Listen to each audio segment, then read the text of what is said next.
ரீசெண்டாக பார்த்த ஸ்பைடர்மேன் மூவிக்கு அப்புறம் தான் தெரிய வந்துச்சு நம்ம எல்லாருமே ஒரு Spiderman where we are trying to be a Peter Parker அப்படின்னு சொல்லிட்டு.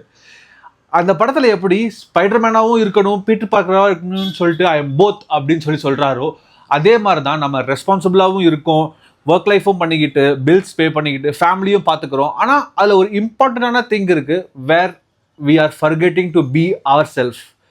நானும் ரொம்ப நாளாக அப்படி தான் இருந்துட்டு இருந்தேன். ஆனால் இப்போ ரீசெண்ட் டேஸில் இது எல்லாத்தையுமே பண்ணிக்கிட்டு கூடவே எனக்கு பிடிச்ச மாதிரி ஒரு 1-2 hour ஃபிட்னஸையும் பார்த்துக்கிறேன்.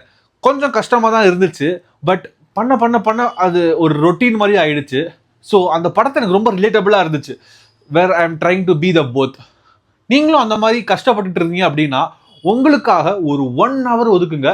அந்த ஒரு 1 hourல உங்களுக்கு பிடிச்ச மாதிரி ஃபிட்னஸோ ரன்னிங்கோ இல்லை வேற எந்த ஸ்போர்ட் இல்லைனா எந்த ஒரு ஆக்டிவிட்டிஸ் பண்ணுறீங்களோ பண்ணுங்க. It's not cone affect much, but you will be happy for it and you will not regret it. So பிடிச்சிருந்தா ஏற்றுக்கோங்க. யாரெல்லாம் இந்த மாதிரி ட்ரைங் டு பி போத்தாக இருக்கீங்கன்னு சொல்லிட்டு கீழே கமெண்ட் பண்ணுங்க, படித்து தெரிஞ்சுக்கிறேன். Bye bye, see you in another video.